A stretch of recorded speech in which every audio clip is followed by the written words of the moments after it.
बिस्मिल्लाहिर्रहमानिर्रहीम अस्सलाम वालेकुम नाज़रीन, मैं ਤੁਹਾਡਾ मेज़बान मुशर्रफ यासीन ਤੁਹਾਡੀ ਖਿਦਮਤ 'ਚ ਹਾਜ਼ਰ ਹਾਂ। ਅੱਜ ਦਾ ਪ੍ਰੋਗਰਾਮ ਪਿਓਰ ਪੰਜਾਬੀ ਜ਼ੁਬਾਨ 'ਚ ਇਸ ਵਾਸਤੇ ਕਰਨਾ ਹੈ ਕਿਉਂਕਿ ਪੰਜਾਬੀ ਬੋਲੀ ਜਿਹੜੀ ਇਹਦਾ ਅੱਜ ਆਲਮੀ ਦਿਨ ਮਨਾਇਆ ਜਾ ਰਿਹਾ, ਉਸੇ ਹਵਾਲੇ ਦੇ ਨਾਲ ਪਿੰਡੀ ਪ੍ਰੈਸ ਕਲੱਬ ਦੇ ਅੰਦਰ ਇੱਕ ਤਕਰੀਬ ਦਾ ਇਤਮਾਮ ਕੀਤਾ ਗਿਆ ਹੈ। ਜਿਹੜੀ ਤਨਜ਼ੀਮ ਦੀ ਤਰਫੋਂ ਤਕਰੀਬ ਦਾ ਇਤਮਾਮ ਕੀਤਾ ਗਿਆ, ਉਹਨਾਂ ਦੇ ਪ੍ਰੈਜ਼ੀਡੈਂਟ ਸਾਡੇ ਨਾਲ ਮੌਜੂਦ ਨੇ, ਇਹਨਾਂ ਨਾਲ ਗੱਲ ਕਰਨੇ ਆ। ਸਰ, ਪਹਿਲੇ ਤਾਂ ਤੁਹਾਡਾ ਸ਼ੁਕਰੀਆ ਅਦਾ ਕਰਾਂਗਾ ਮੈਂ ਤੁਸੀਂ ਟਾਈਮ ਦਿੱਤਾ।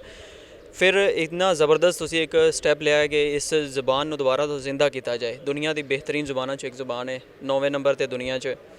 की समझते हो इस ज़ुबान का किस तरह असी दोबारा इनका अरूज लिया सकने? सर, पहली गल है कि असी अपने बच्चों को, चूँकि जब तक असी अपने बच्चों को इस ज़ुबान के बारे इस दी अहमियत के बारे ਅਸੀਂ ਨਹੀਂ ਦੱਸਾਂਗੇ, ਅਸੀਂ ਆਪਣੀ ਜ਼ਬਾਨ ਨੂੰ ਹਾਸਲ ਨਹੀਂ ਕਰ ਸਕਦੇ। ਕਿਉਂਕਿ ਇਹ ਸ਼ੁਰੂ ਤੋਂ ਜਦੋਂ ਅਸੀਂ ਆਪਣੇ ਬੱਚਿਆਂ ਨੂੰ ਆਪਣੀ ਜ਼ਬਾਨ ਅਸੀਂ ਸਿਖਾਉਂਦੇ ਹਾਂ ਤੇ ਬੱਚਿਆਂ ਨੂੰ ਪਤਾ ਹੁੰਦਾ ਕਿ ਅਸੀਂ ਕੌਣ ਹਾਂ, ਠੀਕ ਹੈ। ਤੇ ਚੂँਕਿ ਇਹ ਸਾਡਾ ਜਿਹੜੇ ਸਾਡੇ ਬਜ਼ੁਰਗ ਨੇ ਤੇ ਸਾਡੇ ਬੱਚਿਆਂ ਦੇ ਵਿੱਚ ਇੱਕ ਐਸੀ ਚੀਜ਼ ਹੈ ਜਿਹੜਾ ਉਹਨਾਂ ਨੂੰ ਆਪਸ ਵਿੱਚ ਹਮੇਸ਼ਾ ਜੋੜ ਕੇ ਰੱਖਦੀ ਹੈ, ਉਹ ਵੇ ਉਹਨਾਂ ਦੀ ਜ਼ਬਾਨ। ਜਦੋਂ ਸਾਡੇ ਬੱਚਿਆਂ ਨੂੰ ਪੰਜਾਬੀ ਆਉਂਦੀ ਹੋਏਗੀ ਤੇ ਨਾਲ ਸਾਡੇ ਜਿਹੜੇ ਬਜ਼ੁਰਗ ਹੈ ਉਹ ਵੀ ਆਪਣੀ ਪੰਜਾਬੀ ਬੋਲਦੇ ਨੇ ਤੇ ਉਹਨਾਂ ਨੂੰ ਇਹ ਫੀਲ ਹੁੰਦਾ ਹੈ ਜਾਂ ਉਹਨਾਂ ਨੂੰ ਇਹ ਹਮੇਸ਼ਾ ਕਸ਼ਿਸ਼ ਮਹਿਸੂਸ ਹੁੰਦੀ ਹੈ ਕਿ ਇਹ ਸਾਡੇ ਆਪਣੇ ਨੇ। ਇਸ ਵਾਸਤੇ ਮੈਂ ਸਾਰੇ ਜਿਤਨੇ ਵੀ ਦੋਸਤ ਨੇ ਮੇਰੇ, ਪੰਜਾਬ ਦੇ ਲੋਕ ਨੇ, ਪਠਵਾਰ ਦੇ ਲੋਕ ਨੇ, ਸਰਾਇਕੀ ਨੇ, ਹਿੰਦਕੋ ਨੇ, ਇਹ ਸਾਰੇ ਲਹਿਜੇ ਨੇ ਸਾਡੀ ਪੰਜਾਬੀ ਜ਼ਬਾਨ ਦੇ, ਠੀਕ ਹੈ। ਇਹਨਾਂ ਨੂੰ ਚਾਹੀਦਾ ਕਿ ਇਹ ਕੋਸ਼ਿਸ਼ ਕਰਨ ਤੇ ਆਪਣੇ ਬੱਚਿਆਂ ਨੂੰ ਘਰ ਵਿੱਚ ਹਮੇਸ਼ਾ ਇਸ ਚੀਜ਼ ਦਾ ਪਾਬੰਦ ਕਰਨ ਕਿ ਉਹ ਹਮੇਸ਼ਾ ਪੰਜਾਬੀ ਬੋਲਣ, ਤਾਂ ਕਿ ਅਸੀਂ ਜਿਹੜੀ ਸਾਡੀ ਜ਼ਬਾਨ ਹੈ ਉਹ ਸਾਡੇ ਪੂਰੇ ਪੰਜਾਬ ਵਿੱਚ ਰਾਜ ਹੋ ਸਕੇ। ਤੇ ਪਲੱਸ ਨਾਲ ਸਾਡਾ ਦੂਸਰਾ ਇਹ ਮਤਲਬਾ ਹੈ ਕਿ ਇਹ ਸਕੂਲਾਂ ਵਿੱਚ ਰਾਜ ਕੀਤੀ ਜਾਵੇ, ਕਮ ਸੇ ਕਮ 5ਵੀਂ ਤੱਕ ਰਾਜ ਕੀਤੀ ਜਾਵੇ, ਤਾਂ ਕਿ ਸਾਡੇ ਬੱਚਿਆਂ ਨੂੰ ਪਤਾ ਹੋਵੇ ਕਿ ਸਾਡੀ ਜ਼ਬਾਨ ਕੀ ਹੈ, ਉਹ ਉਹਨਾਂ ਨੂੰ ਬੋਲਣ ਵਾਸਤੇ ਬਿਲਕੁਲ ਆਸਾਨੀ ਹੋਵੇ। सर, तुसी माशाल्लाह बड़ी शानदार तकरीर की है। पंजाबी बोली दी दोबारा उनके अरूज किस तरह हासिल किया जा सकता है, तुसी ये अपने घर के बारे दस्या जी, तुहाडे बच्चे हाले भी पंजाबी बोलते हैं।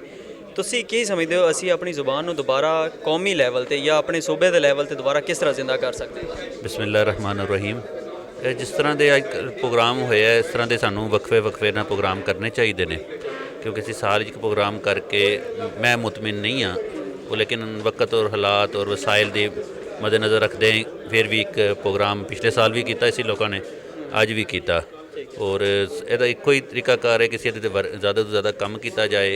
और जिस तरह के थोड़े इलम आ चुके है कि सानू कानूनी भी हक मिल गया है कि इस ज़बान को करिए। तो मेरी गौरमेंट ने दरखास्त है कि बराए मेहरबानी करके कानून की खिलाफ वर्जी ना की जाए और पंजाबियों का हक दिता जाए। और इस एक मजमून नाल कोई फर्क नहीं पैंदा, जिथे इन्ने मजमून होवन एक मजबूत होर भी पढ़ा दिता जाए तो उहदे नाल साडी ज़बान जिंदा रहेगी। साडे जितने भी बड़े बुजुर्ग गुजरे ने सब पंजाबी विच लिखते रहे ने, बोलते रहे ने। साडी ज़बान है और सानू इहदे वास्ते जितना भी होवे मिल जुल कर पंजाबियों नूं इस काम करना चाहिए। साडे वास्ते सारियां ज़बानां मोहतरम ने। सर, तुसी किस तरह समझते हो कि असी अपनी पंजाबी जुबान को दोबारा किस तरह जिंदा कर सकते हैं? लेकिन जिस तरीके नाल इवेंट अज किया इन्होंने, इसी तरीके दे नाल सारे कोशिश करेंगे तो इंशाअल्लाह ताला ज़बान जी है वो ठीक हो जाएगी इंशाअल्लाह।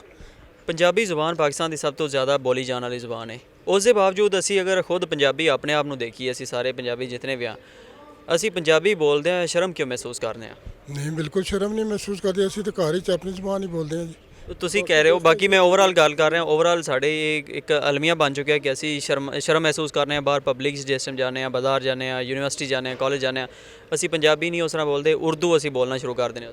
ठीक है, उर्दू चूँकि कौमी ज़बान डिसाइड की गई सी तो उर्दू भी बोलने को आज नहीं, लेकिन पंजाबी बोलना भी बड़ी नालायकी है मैं जी।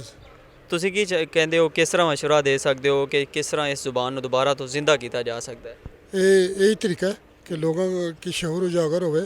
और देखो ना, इतनी अजीम हस्तियाँ ने, कितनी बड़िया हस्तियाँ के नाम ने जिन्होंने बहुत अच्छा कलाम पेश किया। और 100 साल गुजर गए, हज़ारों सालों बाद भी वो उसी तरह सुनते हैं लोग। तो मैं कहना इसी तरीके नाल उन्होंने कलाम नूं ज़्यादा ਅੱਗੇ ਰੱਖਿਆ ਲੋਕਾਂ ਦੇ ਅੱਗੇ ਪੇਸ਼ ਕਰਕੇ ਉਹਨਾਂ ਨੂੰ ਜਾਏ। ਔਰ ਉਹ ਮੈਂ ਸਮਝਣਾ ਕਿ ਅੰਗਰੇਜ਼ ਵੀ ਸੁਣਦੇ ਨੇ, ਉਰਦੂ ਵਾਲੇ ਤਾਂ ਸੁਣਦੇ ਹੀ ਸੁਣਦੇ ਨੇ ਨਾ, ਉਹਨਾਂ ਦੇ ਬਗੈਰ ਤੇ ਸਾਡੀ ਜ਼ਿੰਦਗੀ ਕੋਈ ਨਹੀਂ ਅੱਗੇ ਮੁਕੰਮਲ। ਇਹ ਜਿਹੜਾ ਅਹਿਸਾਸੇ ਕਮਤਰੀ ਦਾ ਇੱਕ ਮਰਜ਼ ਹੈ, ਇਹਦੇ ਪਿੱਛੇ ਇੱਕ ਲੰਬੀ ਦਾਸਤਾਨ ਹੈ। ਬੜੀ ਮਿਹਨਤ ਕੀਤੀ ਗਈ ਪੰਜਾਬੀਆਂ ਦੇ ਅੰਦਰ ਇਹ ਅਹਿਸਾਸੇ ਕਮਤਰੀ ਪੈਦਾ ਕਰਨ ਦੀ, ਔਰ ਉਸ ਅਹਿਸਾਸੇ ਕਮਤਰੀ ਦੇ ਨਤੀਜੇ 'ਚ ਪੰਜਾਬੀਆਂ ਨੇ ਆਪਣੀ ਜ਼ੁਬਾਨ ਵਟਾ ਲਈ। ਜਿਹੜੇ ਪ੍ਰੋਪੇਗੰਡੇ ਪਿੱਛੇ ਰਿਆਸਤੀ ਮਸ਼ੀਨਰੀ ਸ਼ਾਮਿਲ ਹੁੰਦੀ ਹੈ, ਉਸ ਦਾ ਰਸਤਾ ਰੋਕਣਾ ਬਹੁਤ ਮੁਸ਼ਕਿਲ ਹੁੰਦਾ ਹੈ। 74 ਸਾਲ ਤੋਂ ਇਸ ਸਾਲ ਪੰਜਾਬ ਦਾ ਜਾਂ KPK ਦਾ ਜਾਂ ਸਿੰਧ ਦਾ ਜਾਂ ਬਲੋਚਿਸਤਾਨ ਦਾ ਕੋਈ ਆਮ ਸ਼ਹਿਰੀ ਨਹੀਂ ਕਰ ਰਿਹਾ, ਇਹ ਇਸ ਸਾਲ ਰਿਆਸਤ ਪਾਕਿਸਤਾਨ ਕਰ ਰਹੀ ਹੈ। ਸੋ ਸਾਡਾ ਇਸੇ ਵਾਸਤੇ ਰਿਆਸਤ ਤੋਂ ਇਹ ਮੁਤਾਲਬਾ ਹੈ ਕਿ ਇਹ ਇਸਤਹਿਸਾਲ ਖ਼ਤਮ ਕੀਤਾ ਜਾਏ। ਅਹਿਸਾਸੇ ਕਮਤਰੀ ਖਤਮ ਹੋ ਜਾਏਗਾ ਜਦੋਂ ਪੰਜਾਬੀ ਬੱਚਿਆਂ ਨੂੰ ਪ੍ਰਾਈਡ ਮਿਲੇਗਾ ਔਰ ਉਹਨਾਂ ਨੂੰ ਆਪਣੀ ਹਿਸਟਰੀ ਤੋਂ ਵਾਕਿਫ ਹੋਣਗੇ। ਜਦੋਂ ਕਦੇ ਵੀ, ਮੈਂ ਬੜੀ ਝਟਕੀ ਜੀ ਮਿਸਾਲ ਦੇਣ ਲੱਗਾ ਪੰਜਾਬੀ ਦੀ, ਹਮੇਸ਼ਾ ਵਾਲਦ ਉਹ ਚੇਂਜ ਕਰਦਾ ਹੈ ਜਿਸ ਨੂੰ ਆਪਣੇ ਵਾਲਦ ਤੇ ਸ਼ਰਮਿੰਦਗੀ ਹੁੰਦੀ, ਠੀਕ ਹੈ। ਕਦੇ ਪਿੰਡ ਦੇ ਜ਼ੈਲਦਾਰ ਨੇ ਆਪਣੀ ਵਲਦੀਅਤ ਚੇਂਜ ਨਹੀਂ ਕੀਤੀ, ਕਿਉਂ? ਉਹਦੇ ਕੋਲ ਇੱਕ ਪ੍ਰਾਈਡ ਹੁੰਦਾ ਹੈ। ਪੰਜਾਬੀਆਂ ਕੋਲ ਇੱਕ ਪ੍ਰਾਈਡ ਹੈ, ਅਸੀਂ ਦੁਨੀਆ ਦੇ ਮੁਹੱਜ਼ਬ ਤਰੀਨ ਕੌਮਾਂ 'ਚੋਂ ਹਾਂ, ਲੇਕਿਨ ਉਹ ਪ੍ਰਾਈਡ ਚੂੰਕਿ ਬੱਚਿਆਂ ਨੂੰ ਉਹਦੇ ਤੋਂ ਜੁਦਾ ਕਰ ਦਿੱਤਾ ਗਿਆ ਪੰਜਾਬੀ ਜ਼ੁਬਾਨ ਖੋ ਕੇ। ਮੈਂ ਇਹ ਅਰਜ਼ ਕੀਤੀ ਆਪਣੀ ਤਕਰੀਰ ਵਿੱਚ ਵੀ, ਪੰਜਾਬੀ ਜ਼ੁਬਾਨ ਤੋਂ ਮਹਿਰੂਮ ਨਹੀਂ ਕੀਤਾ ਗਿਆ, ਆਪਣੇ ਵਿਰਸੇ ਤੋਂ, ਤਾਰੀਖ ਤੋਂ, ਤਹਿਜ਼ੀਬ ਤੋਂ ਉਹਨਾਂ ਨੂੰ ਪ੍ਰਾਈਡ ਖਤਮ ਹੋ ਗਿਆ ਮਹਿਰੂਮ ਹੋ ਕੇ। ਜਦੋਂ ਵਾਪਸ ਆਏਗਾ ਪੰਜਾਬੀ ਬੱਚੇ ਪੰਜਾਬੀ ਫਖਰ ਨਾਲ ਬੋਲਣਗੇ ਤੇ ਪਹਿਲਾ ਸਟੈਪ ਹੈ। ਗੈਰ ਪੰਜਾਬੀ ਵੀ ਪੰਜਾਬੀ ਫਖਰ ਨਾਲ ਸਿੱਖਣਗੇ। ਸਰ ਆਖਰ ਤੇ ਕੋਈ ਇੱਕ ਸ਼ੇਰ ਹੋ ਜਾਏ ਬਾਬਾ ਬੁੱਲੇ ਸ਼ਾਹ ਸਾਹਿਬ ਦਾ, ਕੋਈ ਕਲਾਮ ਦਾ ਇੱਕ ਸ਼ੇਰ ਹੋ ਜਾਏ। ਸਰ ਮੈਂ ਸਮਝਦਾ ਕਿ ਉਹਨਾਂ ਦਾ ਇੱਕ ਸ਼ੇਰ ਹੈ ਜਿਹੜਾ ਬਹੁਤ ਜ਼ੁਬਾਨੇ ਜ਼ਦੇ ਆਮ ਹੈ ਔਰ ਉਸ ਦੇ ਪਿੱਛੇ ਬਹੁਤ ਗਹਿਰਾਈ ਹੈ ਕਿ ਬੁੱਲੇ ਸ਼ਾਹ ਅਸਾਂ ਮਰਨਾ ਨਹੀਂ, ਗੌਰ ਪਿਆ ਕੋਈ ਹੋਰ। ਹਰ ਸੇਵਕ, ਹਰ ਨਜ਼ਰੀਆਤੀ ਇਨਸਾਨ ਵਾਸਤੇ ਇਹ ਸ਼ੇਰ ਦੇ ਅੰਦਰ ਬੇਤਹਾਸ਼ਾ ਸਬਕ ਹੈ, ਬਹੁਤ ਡੂੰਘਾਈ ਹੈ ਕਿ ਅਸੀਂ ਖਤਮ ਹੋ ਜਾਾਂਗੇ ਲੇਕਿਨ ਨਜ਼ਰੀਏ ਜ਼ਿੰਦਾ ਰਹਿੰਦੇ ਨੇ। ਸੋ ਅਸੀਂ ਜਿਸ ਨਜ਼ਰੀਏ ਤੇ ਖੜੇ ਹਾਂ ਉਹ ਇਨਸ਼ਾਅੱਲਾ ਜ਼ਿੰਦਾ ਰਹੇਗਾ। ਸਰ ਬਹੁਤ ਸ਼ੁਕਰੀਆ ਜੀ। ਨਾਜ਼ਰੀਨ, ਇਹ ਅੱਜ ਦਾ ਪ੍ਰੋਗਰਾਮ ਸੀ, ਮਾਸ਼ਾਅੱਲਾ ਬੜਾ ਸ਼ਾਨਦਾਰ ਇਵੈਂਟ ਇਹਨਾਂ ਮੈਨੇਜ ਕੀਤਾ। ਇਤਨਾ ਸ਼ਾਨਦਾਰ ਇਵੈਂਟ, ਇਹ ਪੰਜਾਬੀ ਜਿਹੜੀ ਸਾਡੀ ਜ਼ੁਬਾਨ ਹੈ, ਸਾਡੀ ਬੋਲੀ ਹੈ, ਇਹਨੂੰ ਜ਼ਿੰਦਾ ਕਰਨ ਵਾਸਤੇ, ਇਹਨੂੰ ਉਰੂਜ ਦੁਬਾਰਾ ਦਿਲਾਉਣ ਵਾਸਤੇ, ਤੇ ਸਾਡੀ ਜਨਰੇਸ਼ਨ ਜਿਹੜੀ ਅਹਿਸਾਸੇ ਕਮਤਰੀ ਦਾ ਸ਼ਿਕਾਰ ਹੁੰਦੀ ਹੈ ਪੰਜਾਬੀ ਬੋਲਣ ਲੱਗਿਆ, ਉਹਨਾਂ ਨੂੰ ਪੰਜਾਬੀ ਬਹੁਤ ਫਖਰ ਨਾਲ ਬੋਲਣੀ ਚਾਹੀਦੀ ਹੈ, ਕਿਉਂਕਿ ਪੰਜਾਬੀ ਸਾਡੀ ਜ਼ੁਬਾਨ ਹੈ। ਅਸੀਂ ਅਗਰ ਨਹੀਂ ਬੋਲਾਂਗੇ ਤਾਂ ਕੌਣ ਬੋਲੇਗਾ? ਦੁਨੀਆ ਦੀ ਚੂੰਕਿ 9ਵੀਂ ਵੱਡੀ ਜ਼ੁਬਾਨ ਹੈ ਬੋਲੀ ਜਾਣ ਵਾਲੀ ਜ਼ੁਬਾਨਾਂ 'ਚੋਂ, ਇਸ ਵਾਸਤੇ ਸਾਨੂੰ ਆਪਣੀ ਜ਼ੁਬਾਨ ਬੋਲਦਿਆਂ ਫਖਰ ਮਹਿਸੂਸ ਕਰਨਾ ਚਾਹੀਦਾ ਹੈ। ਤੇ ਆਲਮੀ ਦਿਨ ਦੇ ਮੌਕੇ 'ਤੇ ਮੈਂ ਸਾਰਿਆਂ ਨੂੰ ਪੈਗਾਮ ਦਿਆਂਗਾ ਕਿ ਪੰਜਾਬੀ ਖੋਲ੍ਹ ਕੇ ਬੋਲੋ, ਖੁਸ਼ੀ ਨਾਲ ਬੋਲੋ, ਆਪਣੀ ਜ਼ੁਬਾਨ ਬੋਲਦਿਆਂ ਸ਼ਰਮ ਮਹਿਸੂਸ ਨਹੀਂ ਕਰੋ। ਮੈਨੂੰ ਇਜਾਜ਼ਤ ਦਿਓ, ਅੱਲਾ ਹਾਫਿਜ਼।